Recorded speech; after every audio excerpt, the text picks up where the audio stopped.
Friday, May 24. This is the news on PBCJ. I am Simone Absalom. At least 4 of the water supply systems of the National Water Commission have dried up as a result of ongoing drought conditions in sections of the island.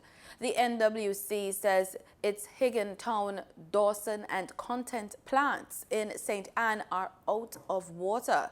So too has the Violet Bank system in rural St. Andrew. Further, the Commission says 4 other systems, Seville 1, Newground, Avisfield and Blackstone Edge, have each declined to as little as 9%, 10% of normal production.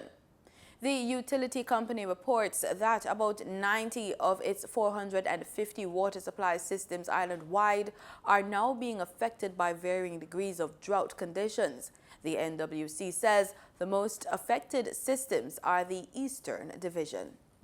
The Planning Institute of Jamaica has high hopes for economic growth to hit 2% for the second quarter ending June 2019, following 12-year growth levels for the quarter January to March 2019. Growth in the upcoming quarter is anticipated to come from the construction industry, hotels and restaurant industry, and the mining and quarrying industry. There has been 17 consecutive quarters of growth for the country. According to Director General of the PIOJ, Wayne Henry, if materialized, the outturn of the first quarter would bring Jamaica's growth rate for fiscal year 2018-2019 to 1.9%, the strongest fiscal year growth since financial year 2006-2007. For the first quarter ending March, growth was spurred by a 10% increase in Jamaica's mining and quarrying operations from increased production at Alpart, and a 7% growth in the hotels and restaurant industry, led by an increase in foreign national arrivals. Thursday was the culmination of a week-long celebration of the Jamaican worker and a commemoration of the labor movement in Jamaica. Citizens across the island, supported by the government, UNICEF and the private sector, volunteered their time, labor and resources to undertake meaningful projects to improve their communities and the nation as a whole. The PBCJ team visited several work sites, including one of the National Labor Day projects at the Pepin High School. The administrators and teachers of Pepin High School in Kingston have been working assiduously to create an environment so that students can achieve their full potential. The school has been recognized for its outstanding performance in vocational and technical subjects. There's also growing success in academic subjects. Despite these marks of success, there is looming concern hanging over it all: the safety of their students. We have one student who was hit off a bike who had to rush to the hospital, basically coming down from Gordon Town Road, and we had to rush him to the hospital. The Pepin High School has been selected as the National Labor Day project for 2019. The theme is child safety. It's you, it's me, it's all of we. The focus is on making roadways and schools safer for our children. We are so pleased that this has happened because of all the good things that are attached to it, but also the fact that it is Pepin High School's 60th anniversary this year. Labor Day this year is focused on safety in our schools, and so we're supposed to be looking at ensuring that there's sidewalk construction at the schools, perimeter walls or fences and so forth, so that our children can be safer when they come into the school environment. So I'm happy for the turnout today. I think the theme is an important one, providing for child safety, because it is evident that many of our children are being forgotten and in fact ill-treated in the country, and that we need to reinforce the values of any sound nation of caring for the vulnerable, particularly including our children, and that this Labor Day focus on children is important and timely. Well, Pepin is a school that has a very good reputation in the country. It has had its ups and downs like many schools, but I think it certainly will be a boost for the school. I've met the school leadership in the school here today, the president of the Students' Council, the head boy and the head girl, and it's obvious that they have a great team of students and student leadership. And I think this will certainly be a boost to their confidence and their reputation. So the labor movement is the start and is very integral to who we are as Jamaicans. And every year we celebrate this day. It is not a day for long speeches. It should not be a day where we stay home and take it as a holiday. It should be a day when each of us comes out of our home and we work together to build our nation. And how do we do this? We're going to volunteer our effort to make sure that we do, yes, some are symbolic, but some are real things that will improve the safety of our children. For example, putting in the crosswalks, making sure that they are properly painted, that they are highlighted, in ensuring that we have reflectors on them so that people can know that this is a pedestrian crossing. Another Labor Day project was underway at the Randolph Lopez School of Hope. It is the largest institution of its kind in Jamaica and the English-speaking Caribbean. We really appreciate it because I want Jamaica to know that this school really exists and we have children who have abilities. And so the partnership is really a move towards greater things because currently they are doing the painting and we have bigger things because we know JADCO is all about sports. And so our aim is that they will help to refurbish our field. If you look around, you will see some of the boys here. They have decided to come at this work Labor Day, and they're cooking and they're excited because they want bigger things such as the field. A couple months ago they played a cricket match and one of their comments was, "We don't have a field, miss." And so we are excited because when I spoke with JADCO, they said that this is just the beginning. My name is Leon Thomas, Mayor of the Municipality of Portmore, and today, in keeping with the team, we are doing pedestrian crossing and also assisting schools with their play areas. Today we are refreshing the pedestrian crossing on George Lee Boulevard, and we are also painting the curb fence right along the school, straight along the fence on Gibson Road. Also within the school, our Labor Day project continues, and we have our benches, outside benches, we are painting those with the sixth formers as well as the student councillors. We also have our parents working with us, and we are traffic wardens at this time. So outside as well as inside painting our picket fence. So it's a lot of work that we have to do. We also have around the science block that we are also picketing the area and also planting, gardening. My name is Joylette Stewart and I'm the president of the Optimist Club of Spanish Town.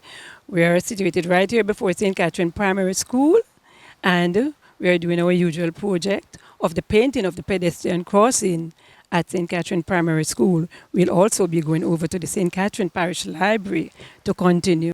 The parish of St. James paid homage to national hero, the Right Excellent Samuel Sharpe, with a floral tribute on Labor Day, May 23. The event, held at the monument in his honor at the Sam Sharpe Square in Montego Bay, commemorated the date on which the national hero was hanged in the town square in 1832. Mayor of Montego Bay and chairman of the St. James Municipal Corporation, Councillor Homer Davis, said that the event sends a clear message that Jamaica will continue to push for equality for its people and that the nation remains unified and strong. Prime Minister Andrew Holness last month submitted additional documents to the Integrity Commission based on queries the body made over his 2017 statutory declarations. Holness and several others serving and former parliamentarians, including Xavier Main, Luther Buchanan, Leslie Campbell, Ian Hales, Will Reid, Arnaldo Brown, and Keith Walford were flagged after their income, assets, and liabilities declarations were not cleared as cited in the 2017 annual report of the Integrity Commission, which was tabled in the House of Representatives on April 30. Information from sources close to the Prime Minister with knowledge of the happenings reveal that in an April 23 letter from Director of Investigations David Gray, the Integrity Commission informed Holness that it was in receipt of his April 16 letter and additional documents.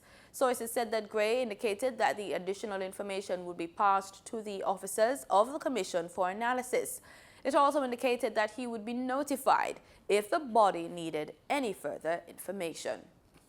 Permanent Secretary in the Ministry of Labour, Colette Roberts-Risden, says scammers who have targeted the Overseas Employment Program have been prosecuted. In cases like that, we need to know who is facilitating. What I can tell the committee is that we work very closely with CTOC and MOCA, and we have had a number of prosecution specifically relating to the Overseas Employment Program. I don't know if members remember, I think it was 2 years ago, it was in the media where there was a multi-agency thing in St. Catherine and Clarendon, and a number of persons were arrested and prosecuted. It was related to the Overseas Employment Program. She was speaking during Wednesday's meeting of the Parliament's Public Administration and Appropriations Committee, the PAAC. She was responding to Member of Parliament for St. Catherine South, Fitz Jackson's comment that he received reports of irregularities in the Ministry of Labour's Overseas Employment Program. Mr. Jackson said some persons have paid to speed up their application for the farm work program.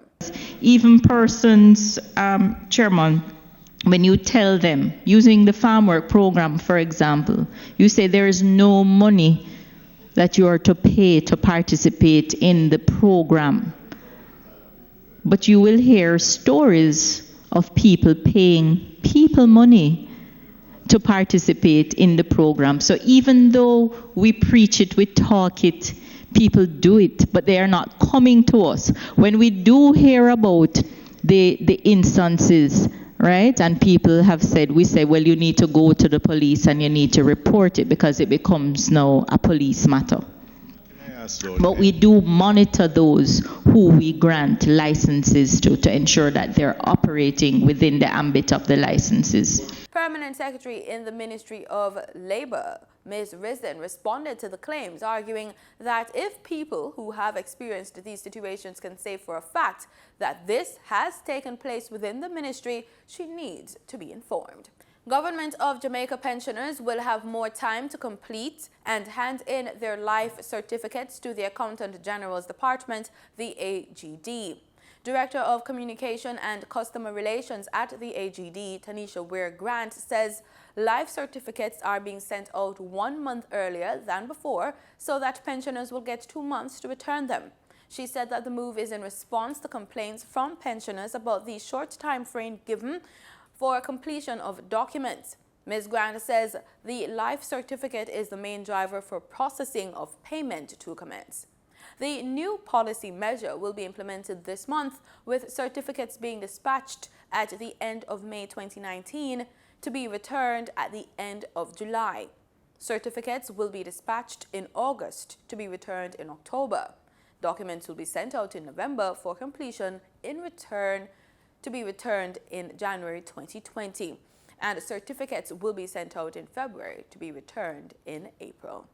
A Chinese businessman in Montego Bay, St. James, has been charged with breaching the plastic bag ban. He was arrested Wednesday afternoon.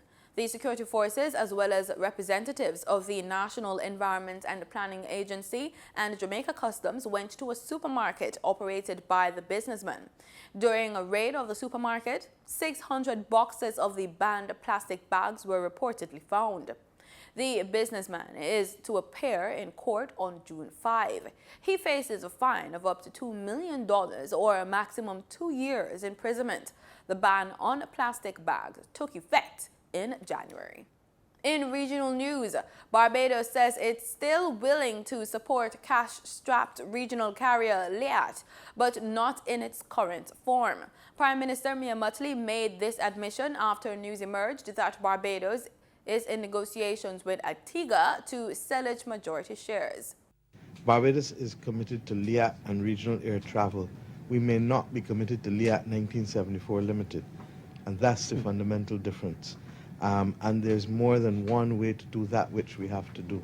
But at the appropriate time, with respect to the details of any discussions, I'm not going to disrespect the process. I'm not going to disrespect the people with whom we do business.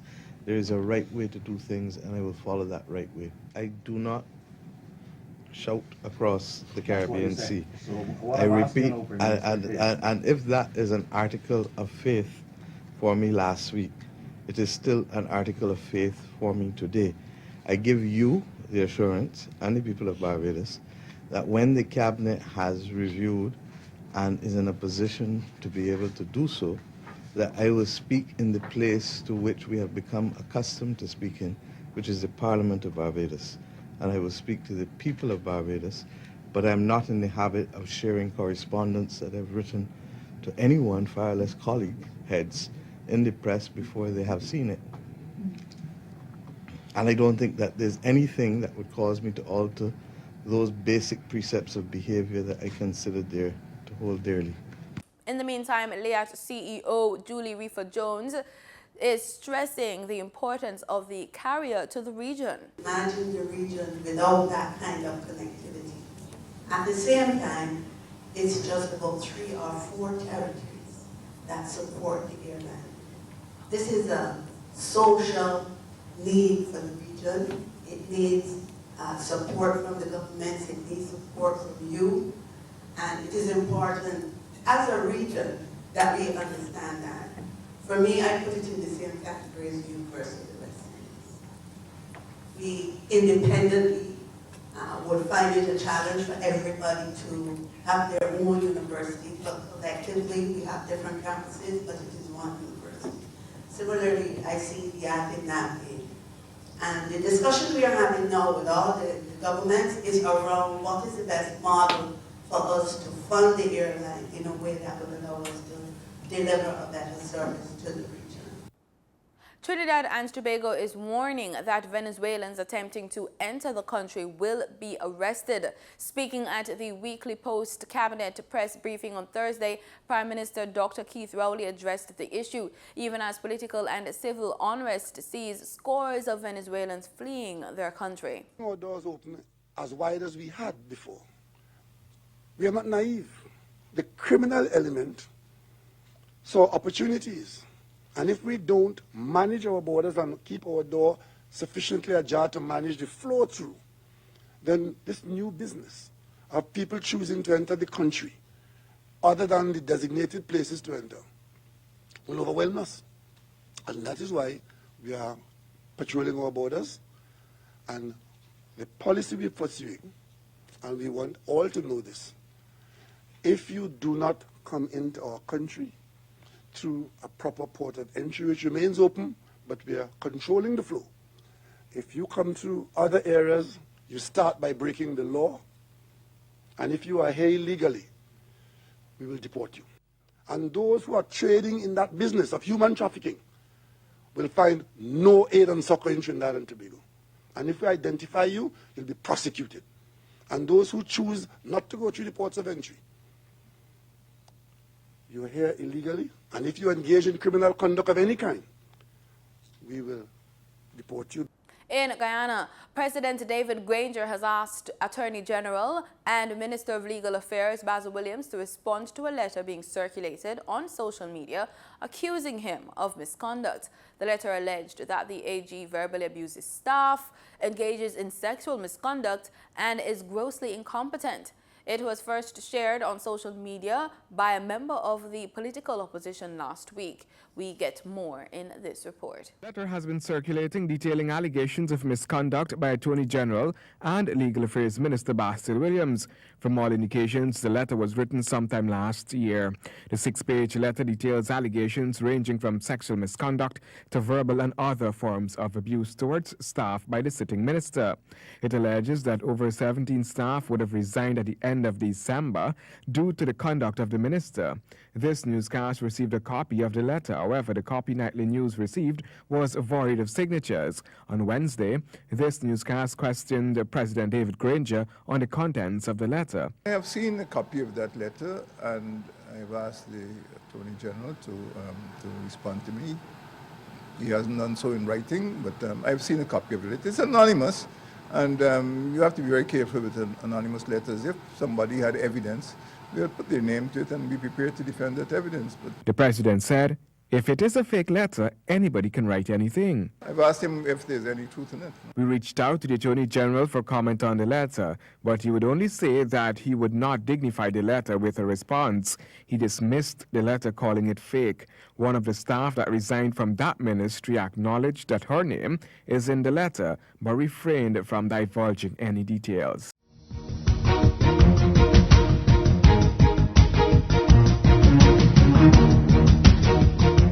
In sports, the governing body of world football, FIFA, has given clearance to the Jamaica Football Federation to place 26-year-old midfielder Havana Salon in the Reggae Girls World Cup squad. She plays with Klep in the Norwegian top flight, previously played with the United States under 17 and under 23 levels, and needed clearance before being allowed to represent Jamaica in a FIFA event. Salon, who made her debut against Chile in March, will be the 23rd and final member of Jamaica's squad heading to France. The squad reads Sydney Schneider, Nicole McClure, Yasmin Jamieson, Lauren Silva, Dominic Bonflaza, Konya Plummer, Denisha Blackwood, Toriana Patterson, Alison Swaby, Chanel Hudson Marks, Chinyelu Asher, Marlo Sweatman, Shoshana Campbell, Chantel Swaby, Ashley Shim, Khadijah Shaw, Trudy Carter, Jody Brown, Sade Adamelcom, Tiffany Cameron, Shayna Matthews, Kayla McCoy, and Havana Salon. The last warm-up game for the team prior to the World Cup will be against Scotland on May 28th at Hampden Park. Captain Jason Holder says the new World Cup format means his cricket team will have to work harder to win the competition, but says West Indies have fully embraced the changes and believes that their chances are as good as any other side. For the first time in nearly 3 decades, each of the 10 teams will play each other in a round-robin preliminary round format, with the 4 top teams qualifying for the semi-finals. You play 5-6 games in the preliminary stage, and I guess if you make it through to the knockouts, then you have a few more. But I guess it's a good spectacle now to having playing all the sides in the World Cup. You know, you work hard for World Cup, and now with the qualifiers being brought into the fold, now you're qualifying, so there's top 10 teams into it. So you would want to play all the teams and give yourself a fair shot at winning the World Cup. And I guess anybody who's lifting the World Cup at the end of it, you know, would be well deserving of it. The Caribbean side have stern tests in their 2 opening encounters when they face Pakistan in their first match next week, Friday in Nottingham, before clashing with world champions Australia on June 6th at the same venue. And that's the news on PBCJ. Thanks so much for watching.